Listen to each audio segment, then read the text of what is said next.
मैं अंजिता सिंह, आप देख रहे हैं पब्लिक आई न्यूज़। सरयू राय बोले INDIA समर्थन दे तो मैं डुल्लू को हराने के लिए धनबाद सीट से चुनाव लड़ने को तैयार हूँ। INDIA समर्थन करे तो विधायक सरयू राय धनबाद सीट से लोकसभा चुनाव लड़ सकते हैं। सरयू राय ने खुद यह ऐलान किया है।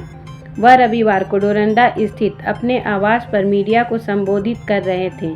इसमें उन्होंने कहा कि बीजेपी ने गंभीर अपराधों के आरोपी डुल्लू महतो को धनबाद लोकसभा सीट से अपना उम्मीदवार बनाया है। ऐसे में डुल्लू महतो को हराने के लिए वह चुनाव लड़ने से परहेज नहीं करेंगे।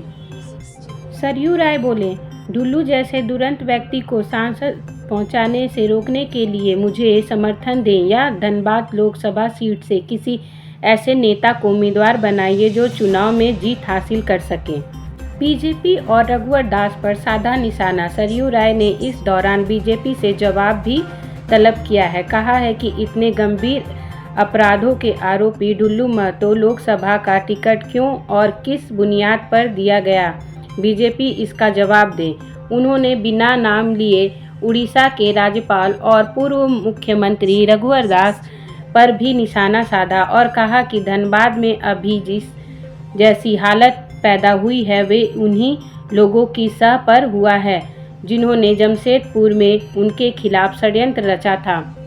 पर दर्ज आपराधिक मुकदमे गिनाए। बोले वह चुनाव लड़ने योग्य नहीं है। सरयू राय ने कहा कि विधायक डुल्लू महतो गंभीर आपराधिक मुकदमों की हाफ सेंचुरी पूरी कर चुके हैं। शुक्रवार तक डुल्लू महतो पर 49 गंभीर आपराधिक मुकदमे दर्ज थे।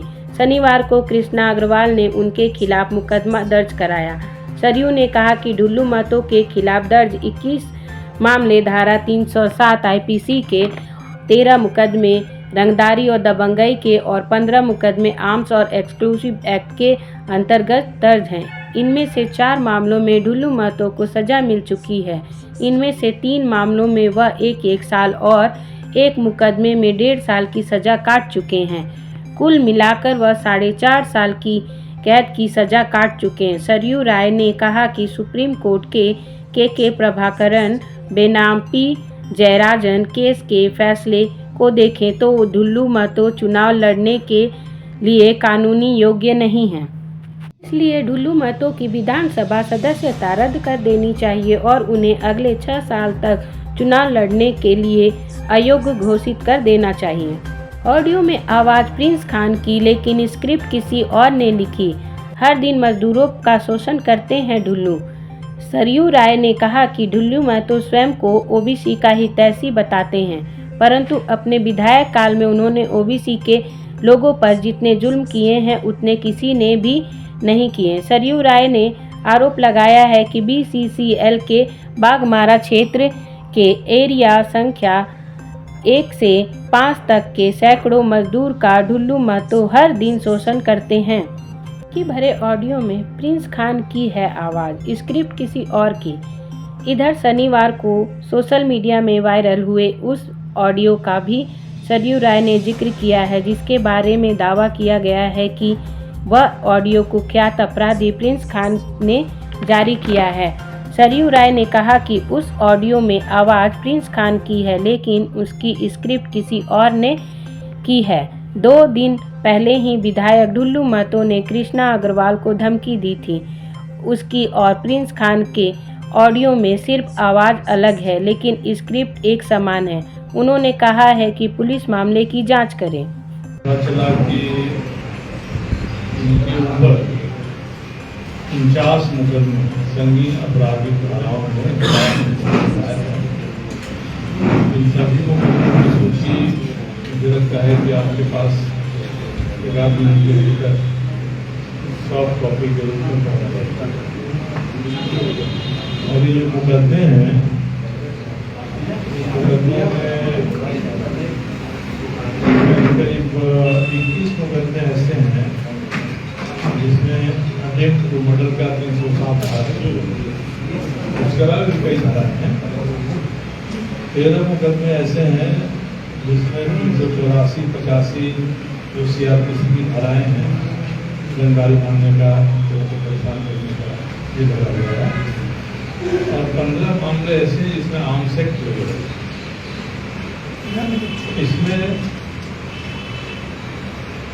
इसमें से 4 मुकदमों में ये मैंने दिया है। 4 मुकदमों में इनको 3 में 1 साल की और चौथे में 1.5 साल की सजा हो गई। अब ये चुनौती दे रहे हैं कि मैं निर्दोष हूँ और मैं क्रांतिकारी हूँ, मजदूरों की लड़ाई लड़ता हूँ। कोर्ट ने जिनमें सजा दिया है 4 मुकदमों में, उनके बारे में भारतीय जनता पार्टी को जवाब देना चाहिए। तो उम्मीदवार से कोई सवाल करने का मतलब नहीं है। और मेरी चुनौती है कि भाजपा के जो नेता हैं संग्राम इसका जवाब दें। तो ये इनके मुकदमों का है और हाफ सेंचुरी हो गया। 50वां मुकदमा इनके खिलाफ कल कृष्णा अग्रवाल ने तो पुलिस सामने और इन्होंने बताया था। तो ये मुकदमों की सुनवाई आप देख लेंगे इसमें ये है। अब इसके बाद जो मुकदमों में सजा हुई है उनको कुल मिला के 4.5 साल की सजा हुई। और मैंने आपको जो दस्तावेज दिया है हैंड आउट में सुप्रीम कोर्ट का एक जजमेंट शामिल है।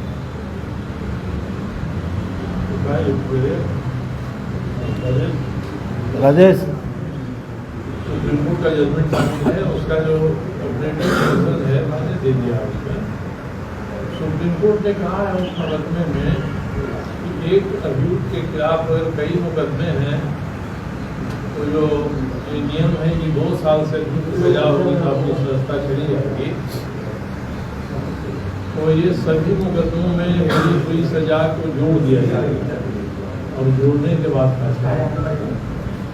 इस तरह से देखिए तो 4 मुकदमों में तो 4.5 साल की सजा हो गई। उसके हिसाब से तो चुनाव लड़ने के लिए योग्य ही नहीं। पता नहीं भारतीय जनता पार्टी के नेताओं ने इस पर ध्यान दिया कि नहीं दिया है। और धनबाद के किसी व्यक्ति ने झारखंड विधानसभा के अध्यक्ष के सामने बात के बारे में शिकायत भी दर्ज कराया। फैसला नहीं किया है। इनके उम्मीदवार न केवल आपराधिक मुकदमों में सजा पाए हैं बल्कि चुनाव लड़ने के भी योग्य नहीं। ये 2 बातें मुझे थी जो बतानी थी। इसलिए क्या है कि जो उम्मीदवार और इनकी पार्टी ये कह रही है कि इनका विरोध क्या हो रहा है। विरोध इसलिए हो रहा है कि ओबीसी से है और धनबाद में पहली बार ओबीसी को टिकट मिला है। और मैं सबूत के साथ ये कहना चाहता हूँ कि बागमारा क्षेत्र में विधायक बागमारा क्षेत्र में विधायक 3 बार विधायक रहने के दौरान उन्होंने सबसे अधिक अत्याचार ओबीसी के लोगों पर किया है और उन मजदूरों पर किया है जो कोयला लाते हैं बेचते हैं। और इसके बाद इसके ताजा ही 15 दिन पहले उनके क्षेत्र के 6 परिवारों ने 17 दिन तक अनशन किया था बैठकर चौक पर।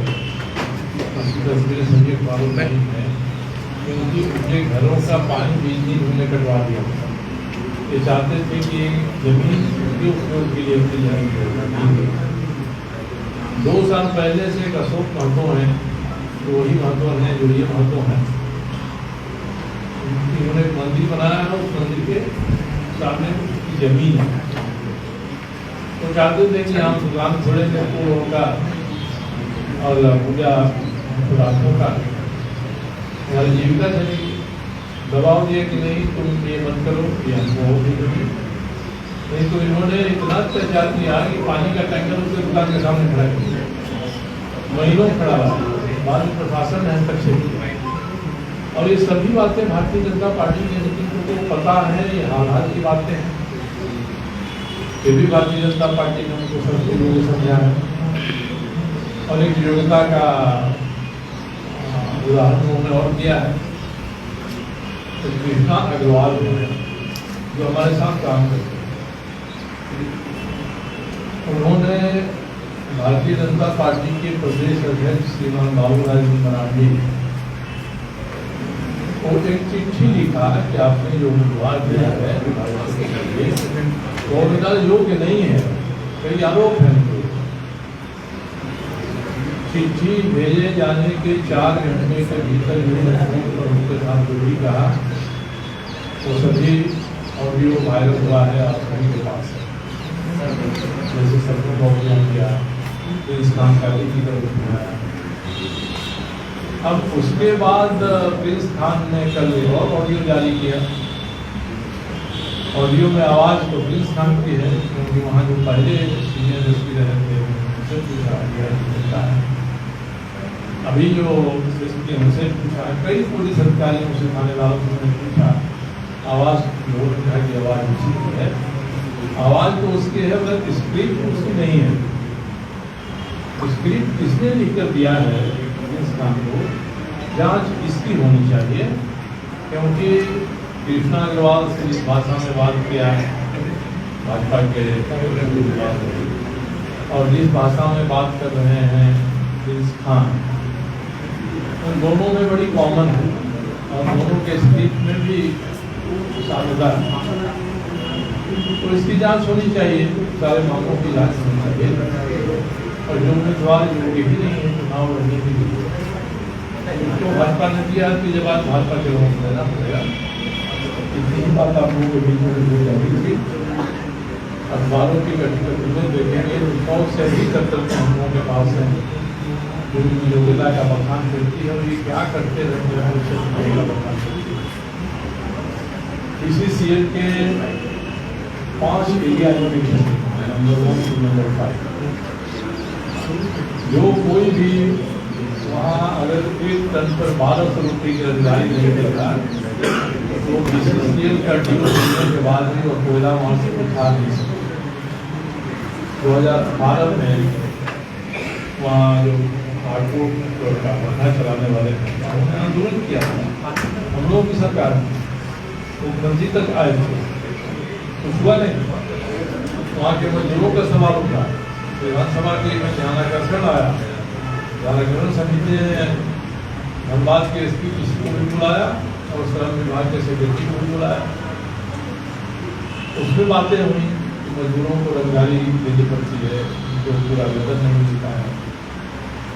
उसके बाद उपायुक्त की एक कमेटी ने 2018 में अपनी रिपोर्ट दिया, उसका मर्म संक्षेप में इतना ही है। उस रिपोर्ट में कहा कि जो भी मजदूर वहाँ कोयला लाते हैं सबका अकाउंट खोल दीजिए भाई, या उन्होंने को घंटी बना दीजिए, सीधे पैसा जो जाना है वह उसके अकाउंट में जाए। निर्णय हुआ, आदेश निकला, आदेश 2018-19 से आज तक लागू नहीं है। तो उसी तरह से 1 से 5 में रंगदारी चल रही है। आप देखेंगे दिया नहीं होगा, उसका लिस्ट दिया है मेरे पास से। तो जो जितनी योग्यता है, इस योग्यता के आधार पर भाजपा ने संसद में और चुना है, वहाँ विरोध हो रहा है।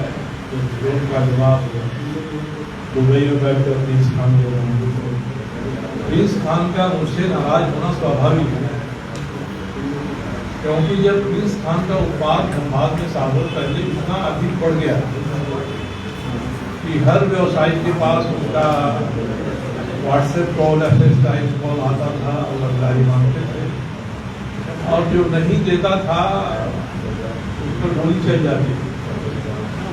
ऐसे गोली चलने वालों के घर भी में गया था। कृष्णा अग्रवाल ऐसे खिलाफ में अनशन पर बैठे थे। भारतीय जनता पार्टी का कोई एक नेता, सांसद, विधायक, पदाधिकारी उनके यहाँ गया नहीं।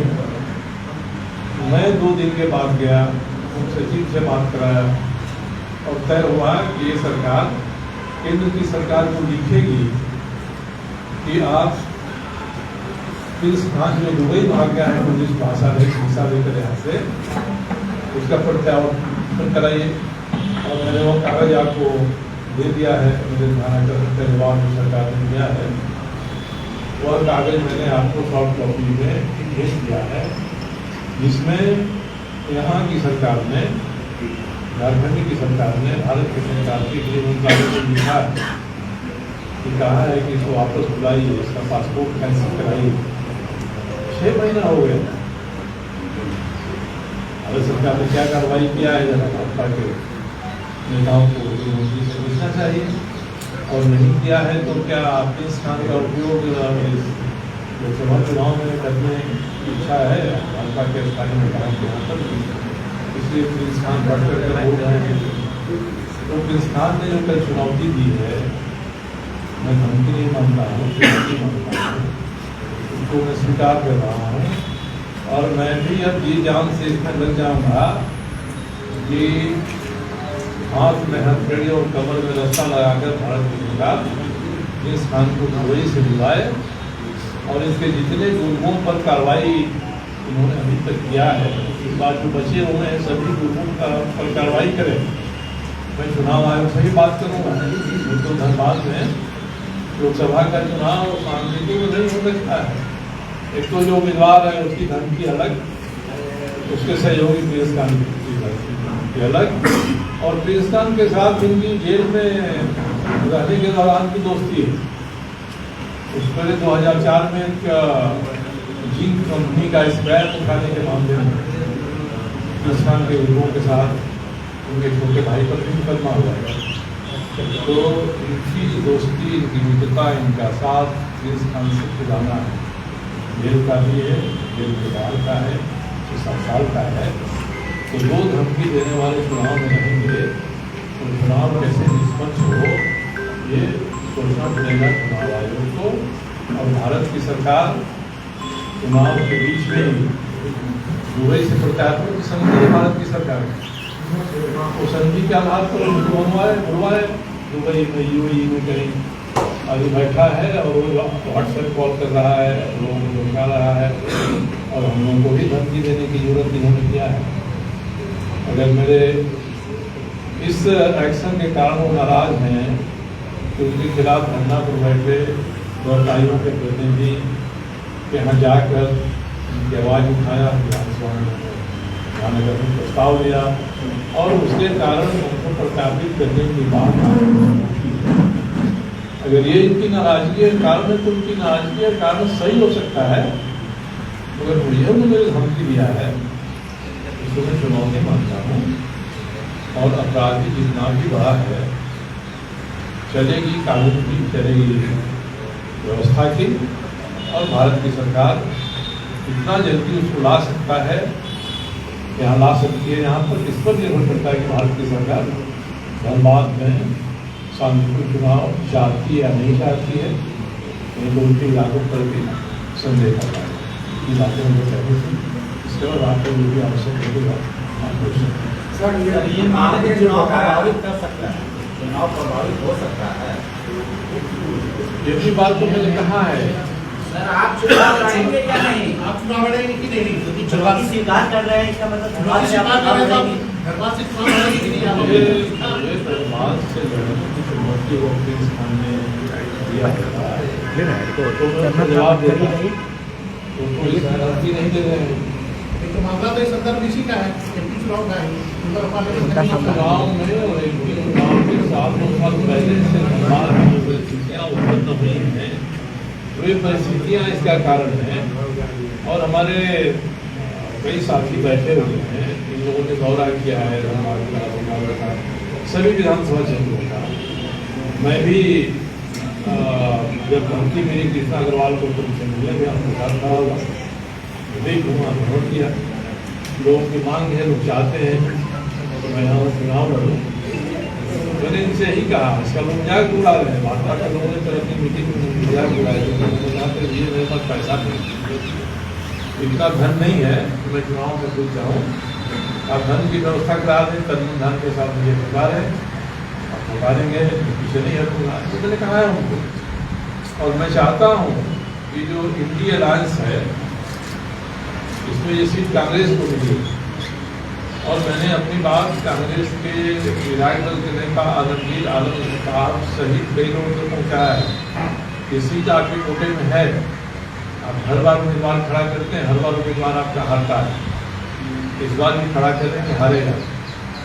आप समर्थन दीजिए, मेरे जैसा कोई व्यक्ति हो या मैं हूँ, आपके यहाँ कोई ऐसा व्यक्ति है तो हम लोग इस सीट को जिता लेंगे। तो इसलिए मैं वहाँ नाम है नहान है और हमारे साथी बैठे हैं और वहाँ भी एक टीम बनी है। ये लोग लोगों से मिल रहे हैं, बात कर रहे हैं, संसाधन के बारे में आश्वस्त कर देंगे, मुझे कोई एतराज नहीं है। सर इसी में जवाब दे दिया है। बाबूलाल मरांडी ने कहा कि ढुल्लू के साथ षड्यंत्र हो रहा है और गलत आदमी नहीं है,